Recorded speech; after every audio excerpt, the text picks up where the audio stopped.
Ladies and gentlemen, welcome back to the Dynamis Pod. This is Robert. Today I'm joined by Tim Shear of Sick Hot Rods LLC. Tim, if you would, introduce yourself to the people.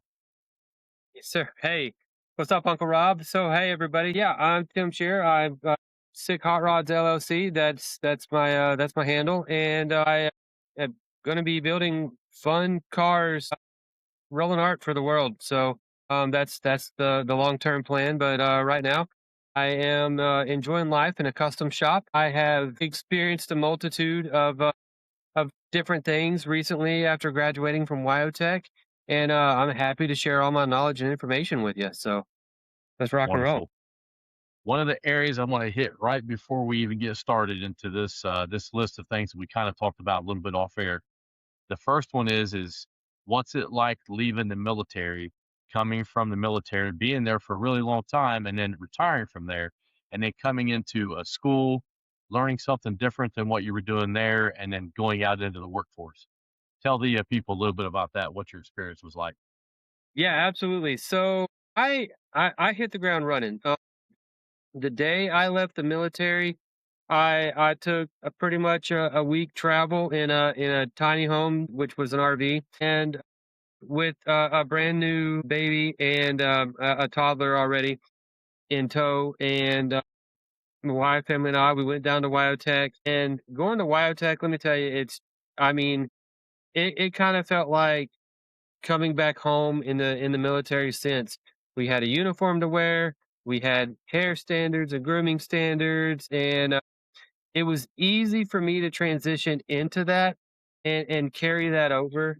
And so I really love that, knowing that I had that sense of purpose. I knew exactly what I needed to do. So going to that school there at WildTech, I tell you what, that was fantastic. And I got to meet Uncle Rob here. So I mean, there there's not enough time in the world to describe how perfect that was. So So a lot has changed since you and I last talked. much. One of the things about you coming in to the industry.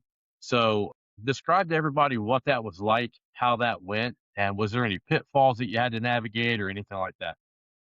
Yeah, absolutely. So I left WyoTech on really high standing. Mhm. I don't know exactly where I fell, but I did graduate Eagle Tech. I gave a commencement speech, which I used, one of my absolute favorites there on that, and band in the arena, and and had given that speech, and I absolutely believe that and hold that one true. And nothing like the Fourth of July for that to stand Sure. testament as it is right now, right? I mean, America's Yeah, 250th birthday, freaking amazing.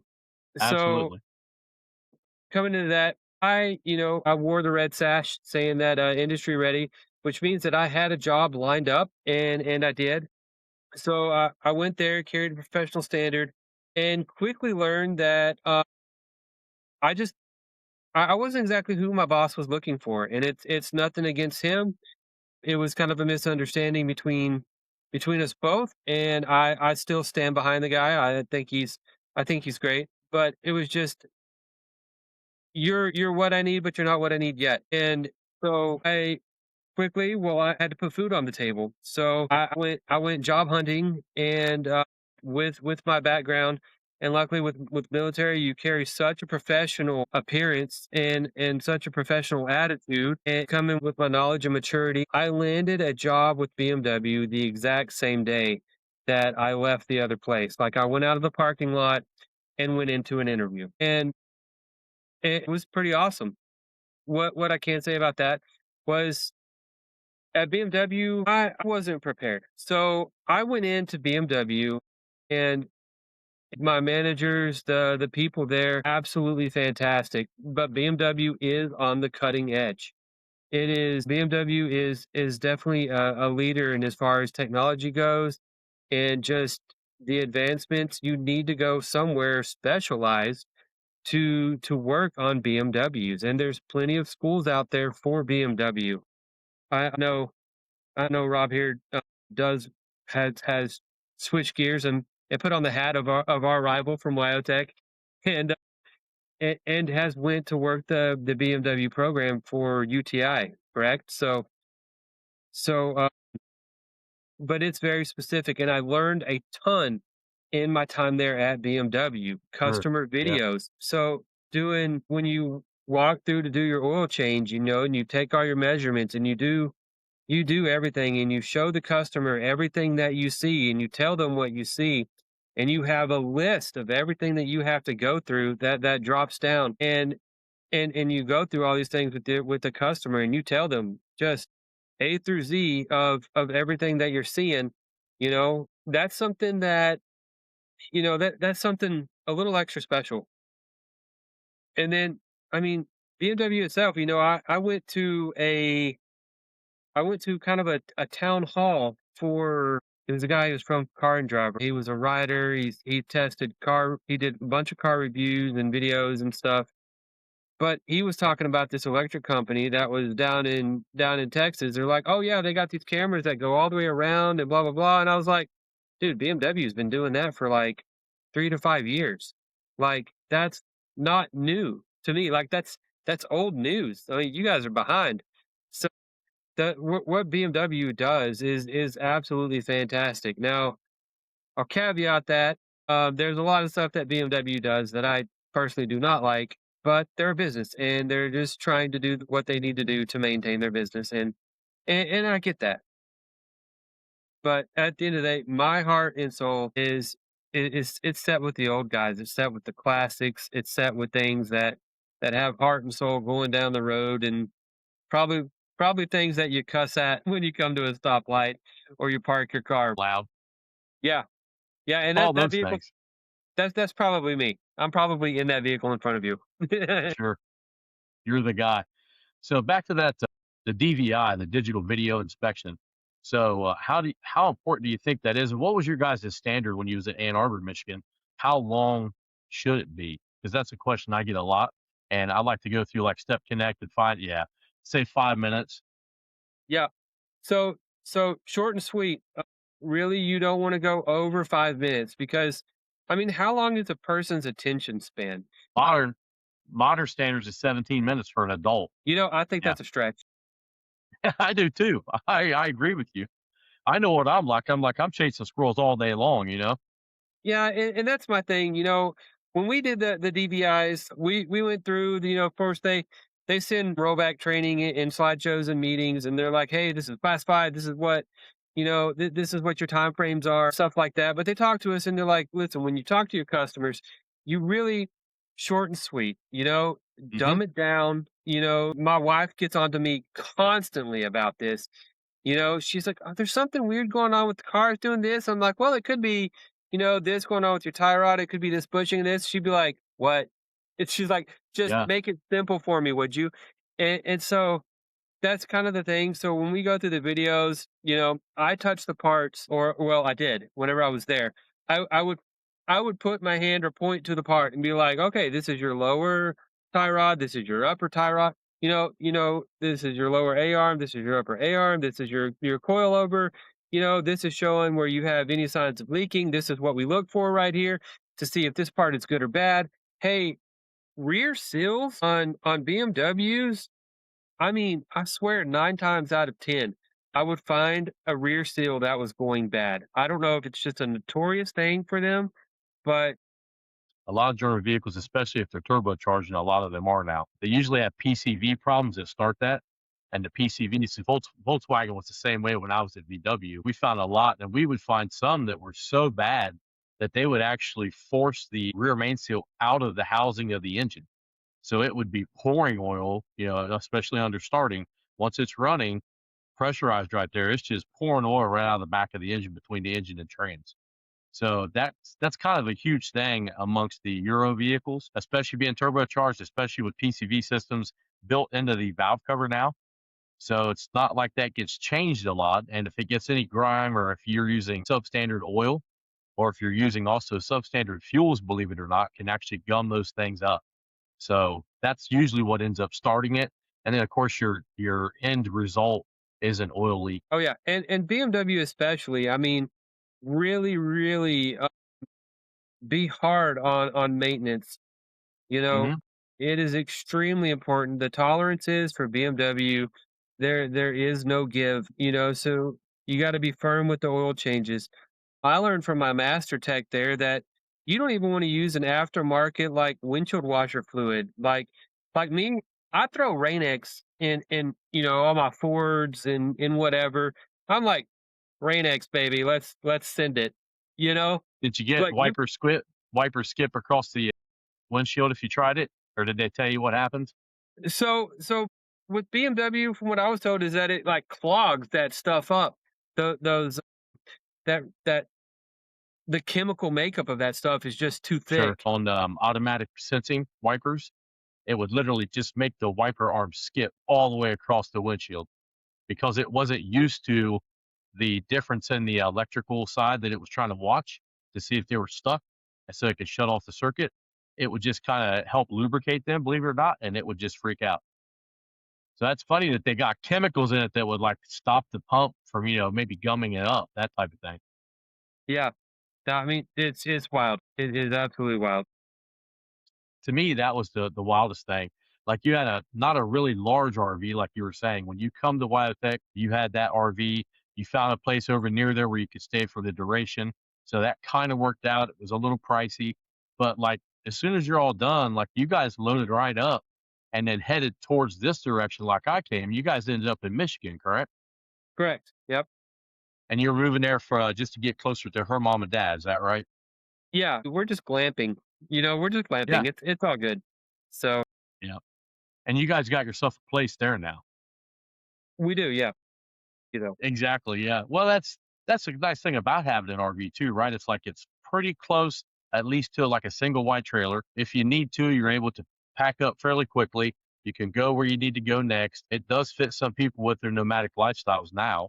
I mean, I'm almost a nomad at this point. I mean, we left Ohio 3.5 years ago now, went all the way to Wyoming, stayed there 2.5, come all the way back across the country at 1,900 miles back. And then now we're here, just an hour west of Philly. What you been doing? Pretty much, yeah. Yeah. What's really cool about it is actually that fact is that your house is right behind you. So it's like, man, if you're traveling somewhere and you're like, "Ah, geez, I need to pull Yeah, over." yeah. There's no $250 a night hotel bill that you have to deal with, huh? No, and that's what's great about it. If I was to do it again, I would probably get a camper that's got even a few more amenities than I have now because you can never be fancy enough in a camper. If you're gonna full time it, I would highly recommend a washer dryer combo and a generator for hard camping.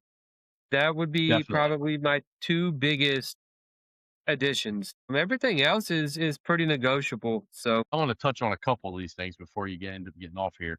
So the parts things, and I know that there's a huge difference between line technician, custom work, a mom and pop shop, even a chain store, a dealership, of course, all those things. What's it like getting parts in your side of the industry now? Because I know that, like you said before, you had sick underscore hot rods underscore LLC before you even got to WyoTech, if I remember right, correctly. So this was yeah. always kind of your path. What's it like trying to get parts in a custom setting right now in this country? So in a custom setting, we hit the major suppliers. Hmm. I work for Chrome Ray Customs. That's where I'm working full time right now. And Chad and his wife Nicole are absolutely fantastic. I mean, they help us run a real smooth operation there, and their facility is fantastic.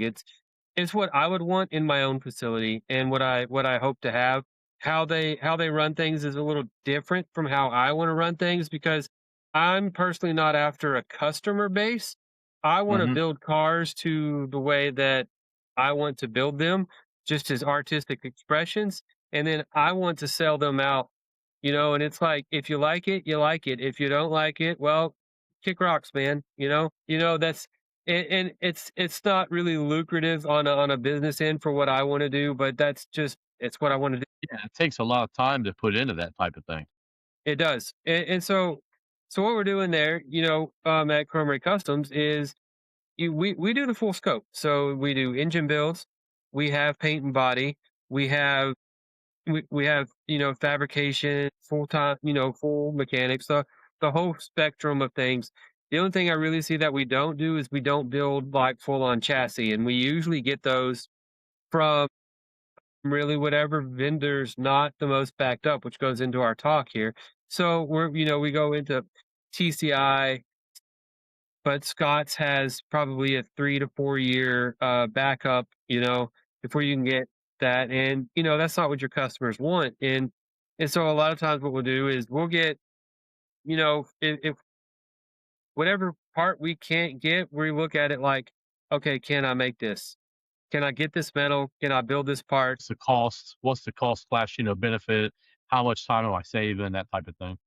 Exactly, and that's exactly where it comes in for us. So everything you're doing here is fully custom. So like right now, my latest project, I'm doing quite a few of them, but the latest one that I've been working on is a '49 Dodge panel truck, and this thing used to go into the Popeyes commercials down in Georgia, and this couple had bought it, and they put a paint job on it, put some pinstripes on there, and they're like, "Hey, we need someone to get rid of how this thing was slapped together, and we need it built right." So they brought it to us, and it's like, okay, well, we want the original '49 dash. Well, it just was not available, so the customer agreed to do a Power Wagon dash, which and Power Wagons are pretty rad. But the problem is that this dash was 2 inches short all the way around.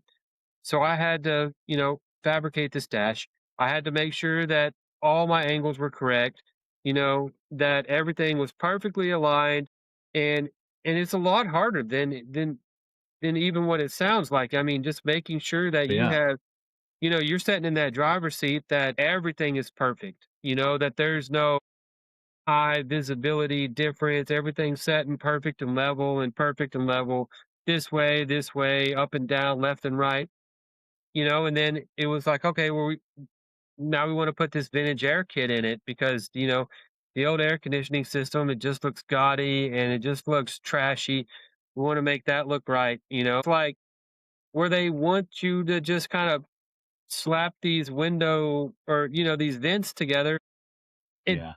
it doesn't look clean. It doesn't look professional, And so like I'm in a realm where it's professional. My boss's name is on this stuff. My name is on this stuff. And so I was like, I think we should do the AC vents here, here, here, and here. And we should drill this out. Well, then you're worried about symmetry. All the vents have to be perfectly aligned. And and you've got to map out and do all that stuff. And so it's a lot of precision work as a You'd fabricator. never get it done. It's I'd it's tough. I'd never get it done because I'd be like, no, this doesn't look right. That don't look right. This doesn't look right over here. Now that I move this piece, now this doesn't work. Like, what's the importance of like knowing at least some basic trigonometry when it comes to that too? Because like there's a lot of people that really push like anybody can work on a car now. Anybody can do this. It's not like it used to be. It used to be that there was some certain subset of students that got pushed into an automotive industry, and then it was like, okay, well they'll be fine. They're going to go work on mechanical work. They can make enough money to live. And now it's like that can't happen anymore because reading No. comprehension comes into play, Yeah. math comes into play, Yeah. could even be as high as calculus, or it could even be definitely trigonometry when it comes to work that you're doing. So how important it is to be able to run a tape, run a ruler, a framing square, a type, any type of a tool like that. I would say that is like a minimum requirement. You have to be, and you have to really know your fractions. I would say at least down to a 64th on your fractions.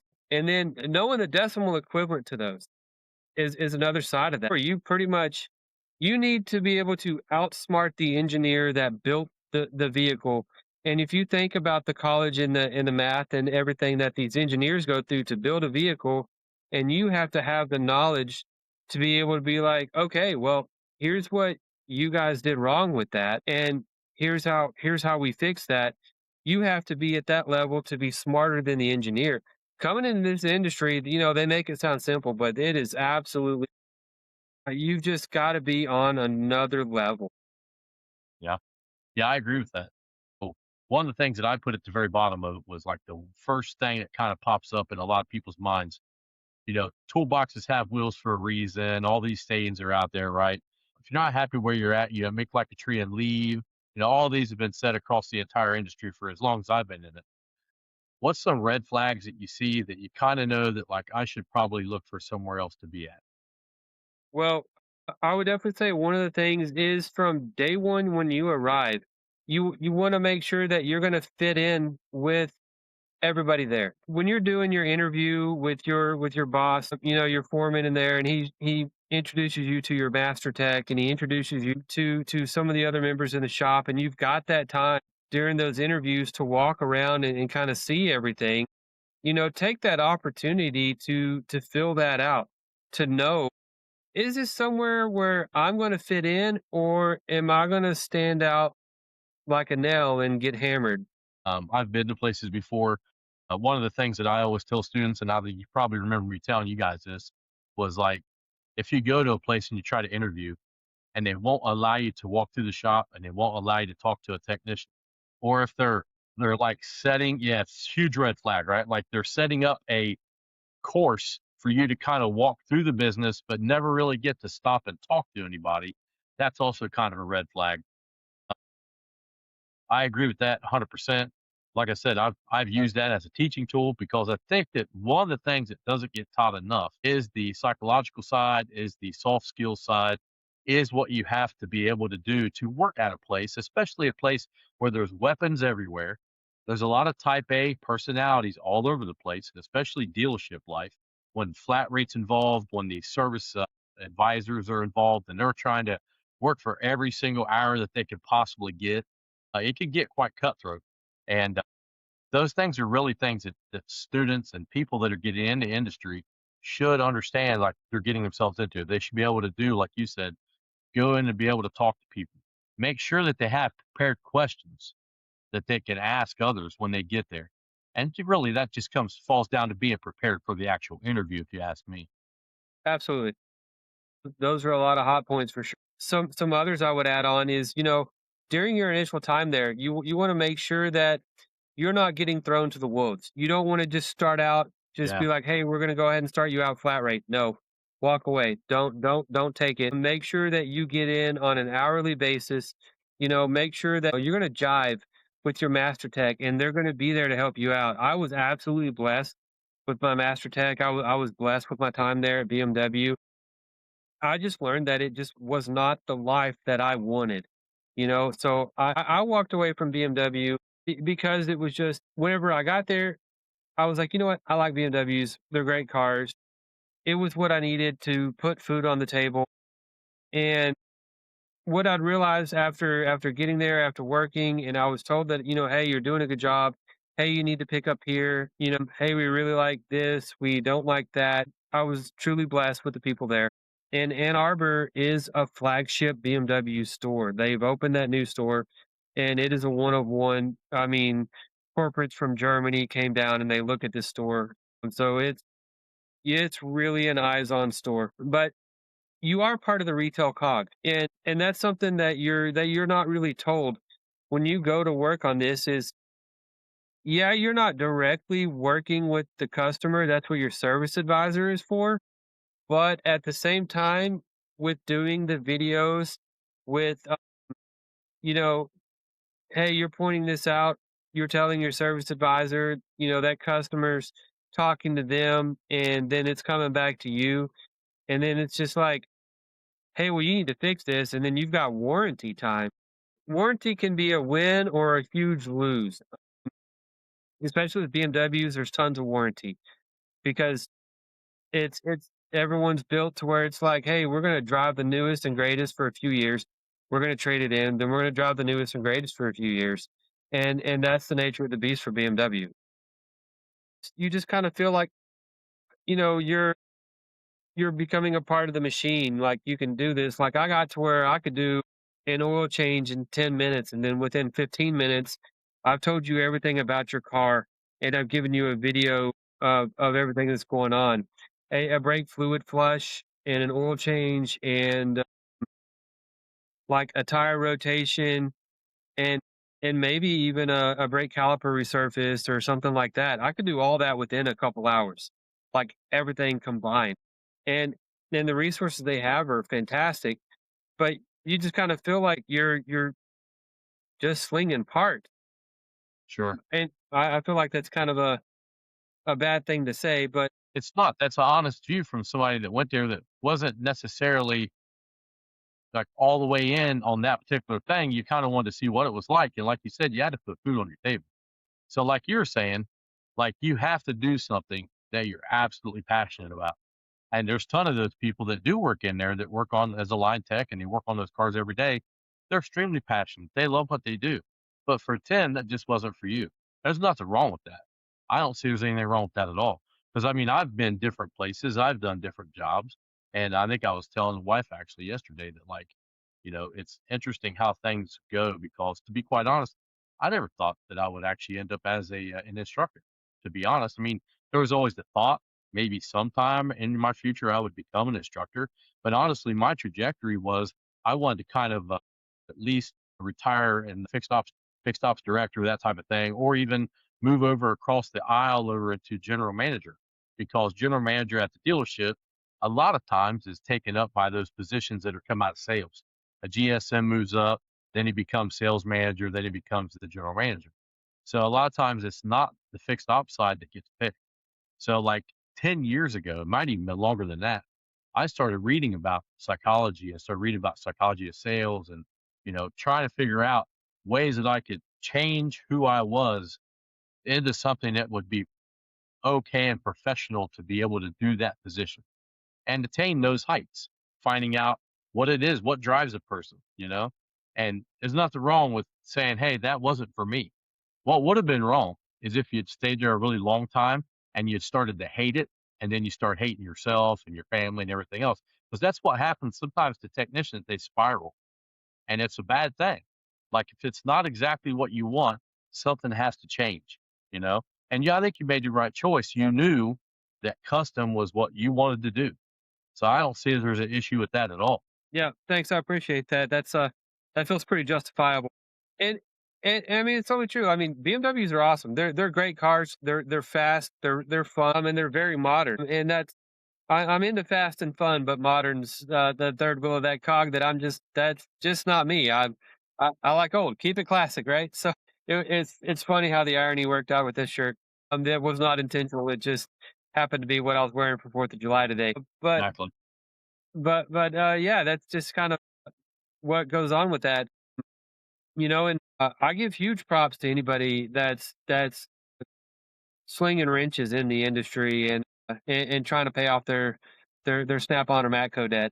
I know that's Yeah. you know our tools are our golden handcuffs. They are eh, we love them and trying to pay them off at the same time. And those guys are just it's just phenomenal the knowledge that you have to have to work on a car like BMW, go to specialized training, go to the specialized schools after you get your foot in the door, to get that to make your master tech and your different levels in master tech. It's like degrees in black belt in karate. It's crazy. It's awesome. But it wasn't the direction I was looking. I want to build one-off things. I want to build unique things. I like things that have a soul, and it's a soul in a Yeah. different sense than a BMW. Yeah. So talking about creating things, this is kind of one of the reasons I like doing this too. You know that I drew a little bit, and you guys have seen that since I've been gone. But like, there's a lot of things that happen when you create, and some people say that that is the most closest to God that you can possibly be is when you are creating something. So like when you're creating something there at was it Chrome Rays? You said From right. Yeah.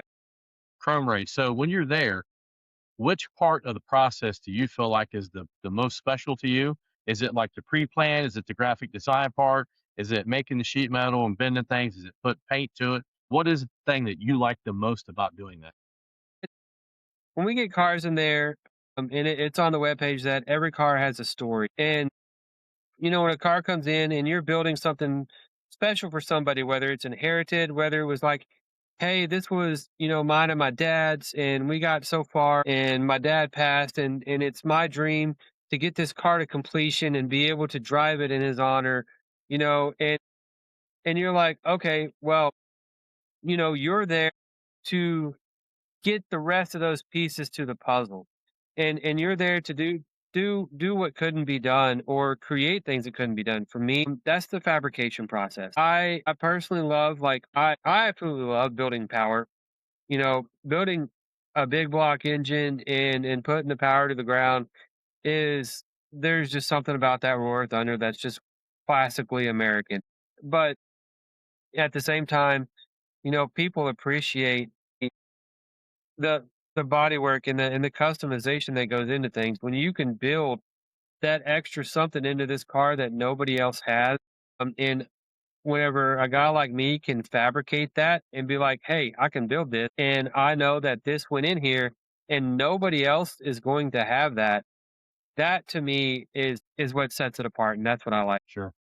So you guys, you said you guys pick up little pieces here and there from whatever area that you could possibly get them from. So one of the things that I've been watching is chassis stuff. So what is it? Cameron Johnson race cars. So see, it's a CJRC down in Florida. So he like stopped building stuff for the public to go full in on YouTube a while back. So he got all wrapped done with Cletus McFarland in Florida. They're like really close. They're within a day's drive of each other. Let's put it that way. Super cool. So yeah. So is there a play that you can ever see yourself, Camaraderie, getting into about actually getting a videographer and following some of these builds? Because I can tell you now, Cameron Johnson went to this whole deal where like they're giving away a $100,000 street rod build or a race car build or whatever you want them to build, basically. And their YouTube channel has literally shot like straight to the moon. And of course, like this can be a revenue stream.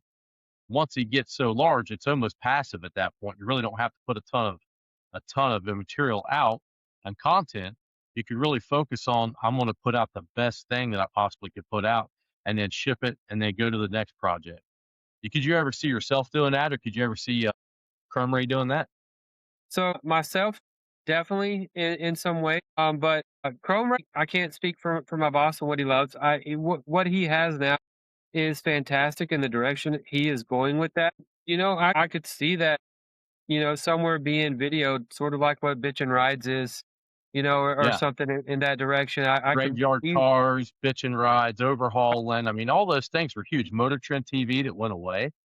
Like, there's a lot of open, really like fresh meat that's out there. And far as customer base goes, when it comes to viewership, there's a lot of open area out there right now. There's a guy near me, Tony Angelo, that used to be on the Hot Rod Garage. Like he's literally just up near Pottstown, and he does stuff all the time now. He's on YouTube, and he built it right back up for most of the people that was like, "Hey, where did Hot Rod Garage go?" You know. So it just goes like that. Like these people just want to watch that kind of stuff happen.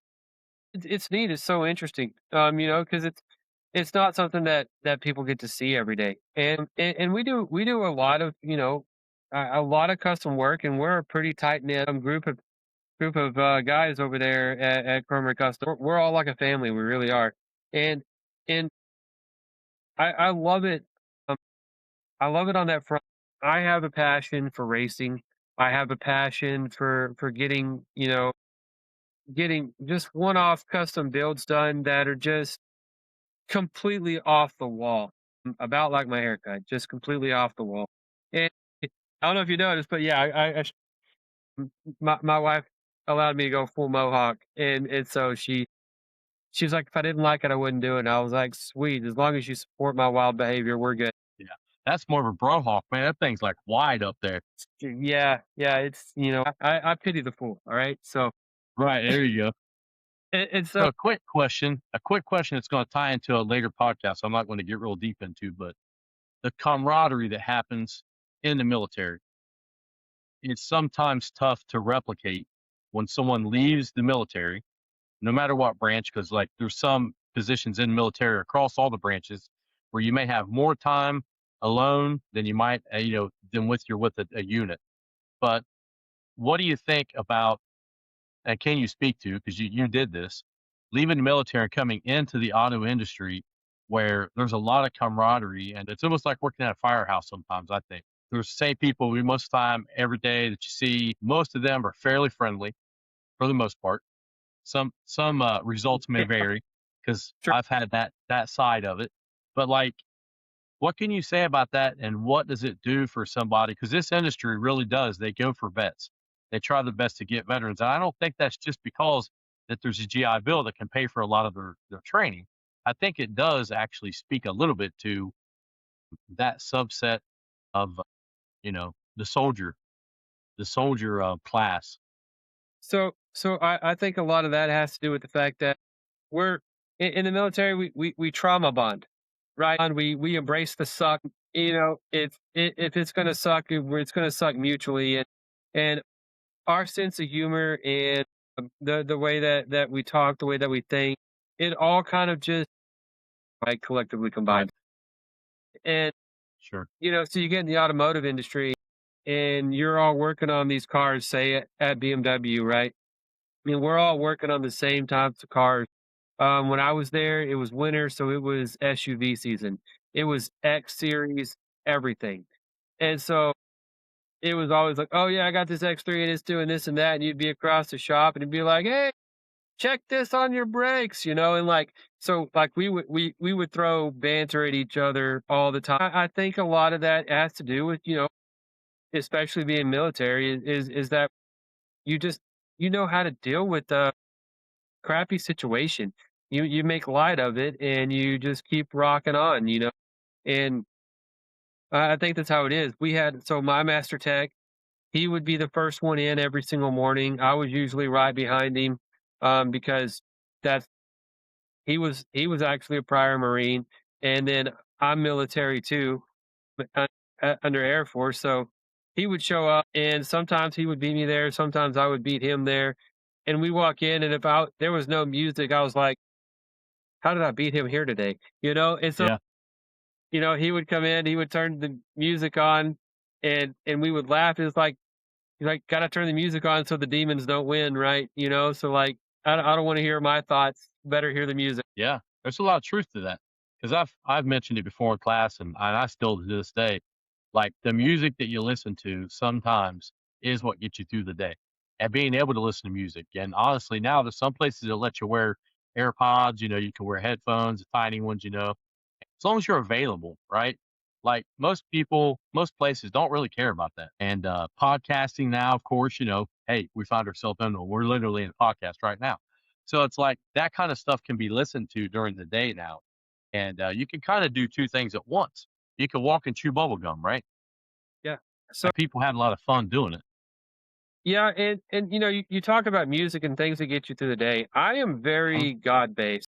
I and I became more so from my time getting out of the military. If it was not for the Wednesday night Bible groups there at WyoTech, and if it wasn't for the Episcopal Church on like either Tuesday or Thursday, and they would do the soup kitchen stuff, and Hmm. it was a rough time, and you had to take rough measures, and you really had to be humble, and still, I mean, I'm still working to get onto my feet. Things are good, but they're not great, and I'm still very humble, and I'm still working hard to get on my feet. But I've gotten heavy into Christian heavy metal. Um, I'll throw out a couple like so Facebook had Heaven's Metal Magazine, and they have a bunch of heavy metal Christian music. And if you're a mechanic or if you're just a heavy metal guy like I am, but you're godly, and you get into man, I'm going to sound like a crusader here, but I go into Ephesians 6:12 with spiritual warfare. You know, starts at verse 13. But 12 talks about the spiritual forces of darkness and things like that. And Yep. and You you fight wrestle into not. that. Yeah, that's it. Yeah. And it feeds you and it'll morph you if you're not careful. I totally get that. So back in my day, I could say that now because I'm 50. But like for us growing up, there was one really, really hard rock band, Striper. And Yeah. theirs came out of like Isaiah. So Check by one his hide, stripes you be baby. I healed. love Yeah. that song. So I've listened to that stuff a long time. And if you know a little bit about my history, I've got some church history, like this much of it. But I definitely have read quite a bit of stuff. So it's good that people find the things that get them through and they have the faith in things, right? One of the future guests that's coming up, like I said, I might want to mention, but there's a lot of stuff that went on in his life that he kind of watched unfold. And that's what's really wild. And like to see people that just literally like snap and go, oh, okay, this makes more sense to me now. And I think it's important for people to be able to find the things that make sense to them so that they have a bearing, they've got a foothold, they have a stranglehold on life that they don't let it actually take them out, right? Because Right. it's a rough thing out there sometimes. I mean, people, like I said, military people coming home, if they get a job somewhere and it doesn't feed what they used to feel like, especially if you've been in 20 years. 20 years is a long time. It's a big chunk of your life. Some people, it's a third of your life. You know, they may only make it to 60 years old, maybe less. So it's a big thing for people to be able to come out and to feel like, you know, they're heard, they're nurtured in things, they have a good strong basis and a wide foundation. Nothing wrong with that at all. This industry takes a lot of people out. Let's leave it at that. Yep. For sure. You know, if you don't have strong faith, if you're not, convicted as a person, you're I mean, you're not gonna make it. You're just No, not. and then GM came up. So I had a yeah, tag. One of the students gave me a tag that was a Ohio license plate he had literally had made. It said not gonna make it on NGMI. I kind of adopted that at school. Like I would tell students like, hey, these are the things you're gonna have to know because if you don't know these things, you're not gonna make it. And they would all laugh, but I'm like, I'm being serious. I smile when I say it, but I'm being serious. Like yeah, these are things you're gonna have to know. You know, you got to know this to get past the test. You got to know this to get past your lab. You got to know this once you get in the industry. And 12 weeks is such a short period of time to kind of share a lifetime, 35 years of history. And I don't, of course, hit every single thing on every single student on every single time. And you always teach differently each time because you're changing what a Heraclitus say. You never step in the same river twice because the river's not the same and neither are you. So it's kind of like that when you're instructing as well. Like you have to adapt and like kind of move and change a little bit, and then find the things that are good and utilize those tools. Try to live by that. That sometimes it falters and I fail because I'm just weak, but a lot of times that's what it takes. You know, yeah, and I think a lot of things that really aren't ingrained hard enough are gonna be some of the basic essentials that you really need to pretty much know, like breathing. You need to know how to, you know, check what brake percentage that somebody's at. You really need to know, you know, tires and how those percentages reads. BMW reads different than everybody else. You're reading on a millimeter standard. You need to know all your newton meters of force for BMW. You need to be able to have those different types of translations. You need to know, your thermal resistors. You need to know, all your different types of pressure sensors. You really need to have that information. For the custom world where I'm at, it's getting rowdy over here. I hear that. For the custom world where I'm at, you really need to know how you got to know how to read a tape measure. You got to know how to keep things straight and level. You have to know if your floor is level or not. You've got to be able to If think if completely you outside the box. It's not, yeah. can this work? It's, how do I make this work? Yeah. It's like doing the stuff you do. It's like you have to know that if I hold the MIG down too long on this stitch weld, I'm going to cause it to cool and it's going to rip and it's going to pull. It's going to mess the entire panel up. So then you got to kind of start over again. There's a lot of things that you still have to know, but they're just, I always say, like, all these different jobs that I've had, like, I've always traded one stress for another. So it's kind of like that when you're going to a nose, like certain things you have to know as the line technician is not exactly the same thing you have to know to build a car, but you still got to know quite a bit about a car. I see that. Hand delivered even. And delivered. I am blessed. I'm blessed. Can't beat that. I mean, family's cooking s'mores. There's nothing more American than that, huh? One of the other things I want to hit with you was right here. Now you're out of this particular part, but I think you probably have a pretty decent opinion, or maybe a difference from mine. I'm not sure. We didn't get to really talk about this one, but right to repair. So something just came through. Trump signs it. I haven't even read all of it to be quite honest. I just know that this fight's been going through Congress for a long time now. Executive orders have gotten way out of hand in the past, I don't know, 100 years. But executive orders are only supposed to deal with the executive, by the way, for any of you that's listening out there, you should probably check that out. But the right to repair stuff from the person that purchases it and it's their property. I don't think there's anything more American than that. Like, I bought it, let me tear it up if it's so my choosing. It's private property. The entire West is built on private property. It's Locke, it's Hume, it's all of these different philosophers, all the way back. I mean, to Sir William Blackstone, the famous attorney from England. Like, private property was a thing. So private property here kind of was like private property in Europe on steroids. Like, here, you could kill somebody over your property. So, but like when it gets back to this right to repair thing, like, what do you think? And where is there a line at all when someone buys something that's their property? Should they be allowed to take the screwdriver to it? Yeah, I flat out yes. I think if if you buy something, it is absolutely your property. If you want to take a screwdriver to it and try to repair it yourself, cool. If you don't have that ability, take it to somebody that does. And if you've taken a screwdriver to it and you've made it worse, then prepare for those consequences. You know, Exactly. I do believe all actions have consequences, and that is physics as well. Every action has an equal and opposite reaction. And so if you royally screw something up, you're going to have to pay some royal fees to get that thing repaired. For some people, it was a necessity to fix their own things, just to be quite honest, you know? And yes, vehicles have become so much more complex. I totally agree with that too. But I worked on a lot of stuff that some DIYer had tried to work on. And I think it's commendable. I'm fine with it. You know, I never had an issue with it.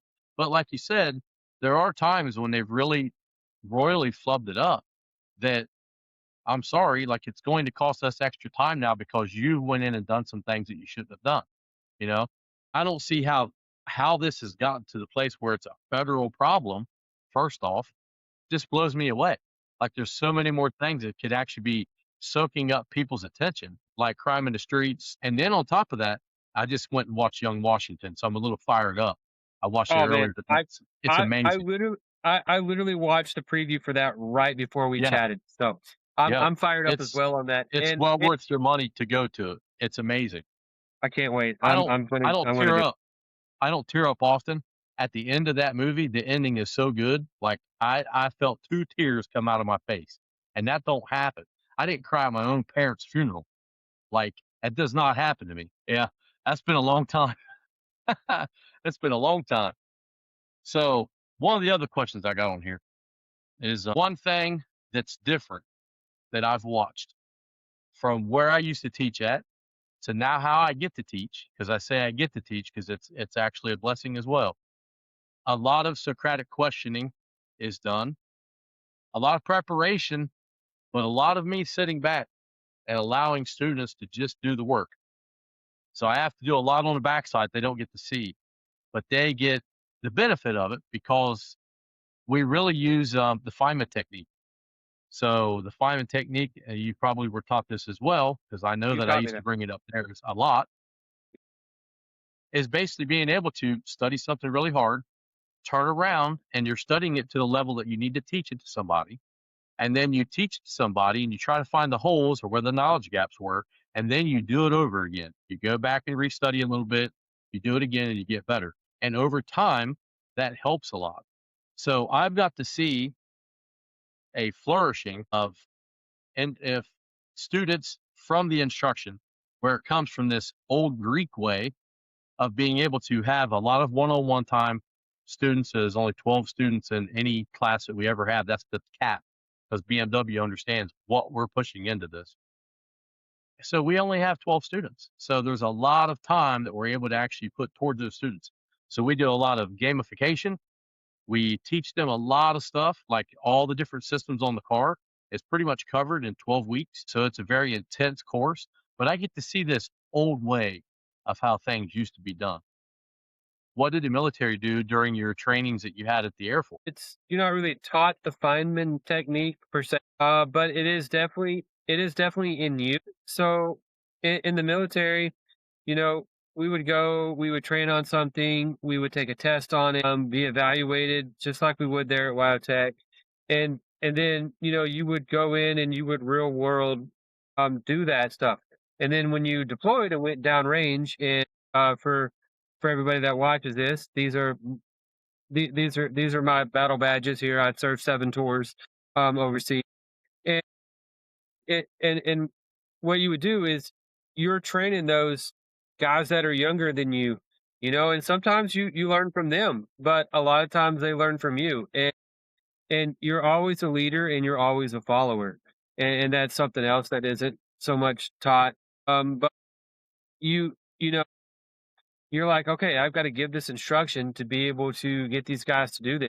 I know whenever I was stationed, I believe I was in England at the time, and I was told that, hey, these firefighters need to be able to get this aircraft off this cable in under 3 minutes because another one has to come in. So we had to instruct a team of firefighters to be able to a jet unlatch from a cable to bring another one in and get this rewind done. So you had to be able to instruct things as well as know that as well as you knew that system. So yeah, that That's as life and death as possible there. Yeah, 'cause I mean, you could have an aircraft on the way in, and you either got to wave them off, or maybe you do catch that and you make it, but then something goes wrong. On top of that, it's a compounding problem. yeah. I think that people just learn way, way better when you're able to actually do the things as well, like you're saying. And like I said, I'm blessed to be able to teach it that way. And I think I was there 4 days, and I didn't say a whole lot. I usually don't say a ton. I mean, this is the most I usually speak, but I just sitting there, and one of the guys that was crossing me over into the class is like, "Hey, what do you think? What do you think back here, Mr. Stage?" And I was like, "Well," I said, "I just have to say how enjoyable this has been, because this is like, to me, this is the way that things should be taught. It's academia. It's the way that the Greeks used to do it, or at the Lyceum. It's like those things are, it's sacred. It really is. It's like it's learning something really, really special, you know? And I mean, this industry and custom industry is no different. Like, there's a lot of money that can change hands in these industries, you know? And it's like, if you're doing this kind of stuff, like safety's involved, money's involved, people are involved, all that kind of stuff. It's important. It's important that they be able to get as much, especially with the cost of school, like to get as much possible out of it that they came there to get. So let's see. I don't even have to talk to you about the labor shortage issues, because I'm sure you got to see that at least a couple places now that you've been at. There's possibly a standard that you may have to live up to where you're at. So, especially like with production, you probably have a schedule that's set. Here's how many days this should take. Here's a margin of a day or two that, in case something goes crazy. Like, how does management broach when a technician is not performing up to par, not performing on what was agreed upon by both parties? What do you feel like is a proper avenue? Because I've seen some different avenues in this industry. I'm just wondering, with the time that you've had in the military, the time that you've had now through school, and now that at the place that you work at, like, how would you expect to be treated? In the military, we did remedial training. So in the Hmm. military, if you weren't living up to standard, we we would be like, okay, we're gonna start coming in on weekend and during your downtime, and we're gonna bring you up to speed. And that's what we would do, and it would kind of suck you know, on the end for guys like who were supervisors, and we're like, all right, now I got to kill my downtime too, because I got to train this guy up to bring him up to the level that he needs to be. I've been a fitness trainer all 20 years of my military career. From basic training, I was picked out, and uh, it never left. I did that my entire career. But and that transfers over. So you got somewhere like BMW or dealership life. If someone's not living up to the spec, they're like, "Hey, this is the allotted time, and you're not meeting this." You know, you would be shown different ways, probably different through different master techs or other technicians. They'd put you through another A level tech or something, and be like, "Hey, talk to them, see how they do it. Talk to them, see how they do it." And they would give you just opportunities to be able to meet that because there is a shortage. And if you want to be there, they want you to be that. In the custom world where I'm at now, so I'm still really new. Like I'm still a new blood in the custom world, and I'm really driven. I'm really passionate, and we know how much I excelled at WyoTech. I still feel like that I'm brand even in the custom industry. I still feel like I am still trying to cut my teeth and get things going. So I beat myself up because I'm like, man, I should be here and I'm here. And they're like, that's good. You care. That's good. Yeah, Keep that, what did you learn? How do you be more efficient from here? And that's kind of how it is in the custom world. It's all right. So, you know, it's a win and a loss. It's a win at the end of the day. You've got this car done and it's going out the door. And maybe it cost your boss money and it's going to cost you a yeah, bonus. that's true. But at the same time, like, okay, what did I do if I run into this problem again or something similar? Because nothing in the custom world is ever exactly the same. That I know how to take this at a different approach down a better angle. And that's the custom way of life is okay, how do I become all right, I've got to do this dash again. What did I do last time? How do I take my final product and add that to this? How do I plan for more future things? Like, okay, I'm putting this dash. Okay, I need to know, will the glove box fit? Will the HVAC fit? Will the glove box fit with the HVAC? How will this Yeah, wire up electrically? Do I have to hook this up first? Do I need to pull the interior out before I start? How do I protect this stuff? Is my welder going to be functioning properly? Like there are so many things that you've got to take into consideration and you've got to prepare for it. If this doesn't work, what's plan B? If plan B doesn't work, what's plan C? If plan C doesn't work, how do I get back to plan A? And so it, it's nuts. But, at the end of the day, one of the it is just strive towards that. yeah, one of the places I worked at a while back, it's been, I don't know, probably 7 years ago now. They had like a three-step program, and it's interesting because it literally lines up with what in most places, even at a work at Will State, you have to meet some criteria that they've done something wrong that doesn't meet, doesn't meet standards, and then you have to explain, okay, well, the first time we're training you.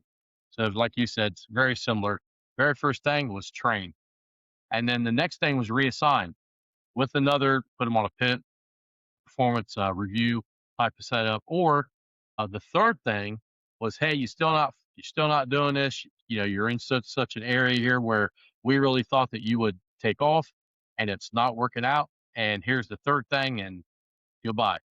So that was the way that they did it. So like you rotated them, you trained them, and then you rotated them to a department, and then you rotated them out the door.